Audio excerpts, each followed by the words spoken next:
Karthik Deepa serial நாளைக்கு ஒரு சூப்பரான ப்ரோமோ ரிலீஸ் பண்ணியிருக்காங்க. வீடியோ பிடிச்சிருக்கு, நான் லைக் பண்ணிட்டு பார்த்து சப்போர்ட் பண்ணுங்கள் ஃப்ரெண்ட்ஸ். ஆனந்த் வந்து எல்லா விஷயங்களையும் கேட்டுக்கிறாங்க. என்ன நீங்கள் சொல்கிறத பார்த்தா அவள் வேறு மாதிரி சொல்லியிருக்கா அப்படின்னோடனே, ஆமாம் சில விஷயங்கள் அவளுக்கு சாதகமாக திரித்து சொல்லியிருப்பா, தவிர எல்லா உண்மையும் உங்ககிட்ட சொல்லியிருப்பான்னு வந்து நிரூபிக்கணும்னு அவளுக்கு அவசியம் கிடையாது. உங்ககிட்ட இருக்க பணம் மட்டும்தான். உங்கள்கிட்ட வந்து பணம் இல்லைன்னு நீங்கள் சொல்லி பாருங்கள், அவள் நிச்சயமாக அவளோட பிஹேவியர் எல்லாமே மாறி போயிடும். எதுக்கும் உங்களை வந்து நான் வந்து எச்சரிக்கிறது என்னோடய கடமை, அதுக்காக நான் வந்து சொன்னேன், தவிர மற்றபடி வேறு ஒன்றும் இல்லை, நான் வரேன் சார் அப்படின்னு சொல்லிட்டு இங்கே கிளம்பி வந்துடுறாங்க. இந்த பக்கம் வந்து தீபா வந்து ஆனந்த்கிட்ட வந்து பேசுகிறாங்க.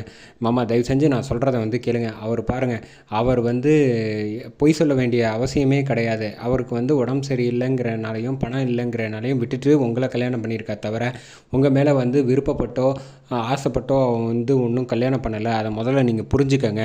நீங்கள் வேணால் அவளை வந்து செக் பண்ணி பாருங்கள், நடவடிக்கை எல்லாத்தையும் அப்படின்னு வந்து தீபா வந்து கரெக்டாக வந்து சொல்லிடுறாங்க. சொன்னதுக்கப்புறம் ஆனந்தும் வந்து தீபா சொன்னதை எல்லாத்தையும் கேட்டு யோசிக்க ஆரம்பிச்சிடுறாங்க.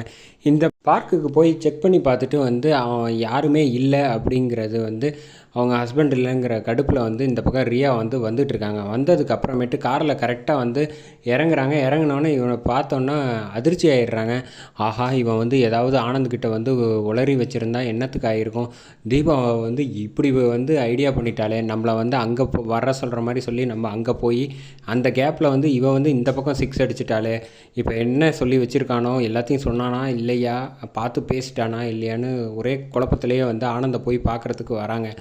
ஒருவேளை ஆனந்த் வந்து பேசுகிறது எல்லாத்தையும் வந்து மனசுக்குள்ளே மட்டும் வச்சுக்கிட்டு இந்த பக்கம் ரியா கிட்ட கேட்குறப்ப வந்து அவங்க வந்து அழுது நடித்து நாடகம் ஆடிடுவாங்க. இப்போதைக்கு வந்து ரியாவுக்கு சப்போர்ட் பண்ணுற மாதிரியே இருப்பாங்க. பட் ஆனால் ஆனந்த் நம்ம சந்தேகப்பட ஆரம்பிச்சிட்டாங்கன்னே சொல்லலாம். அதோட ப்ரோமோ முடிஞ்சிருக்கு.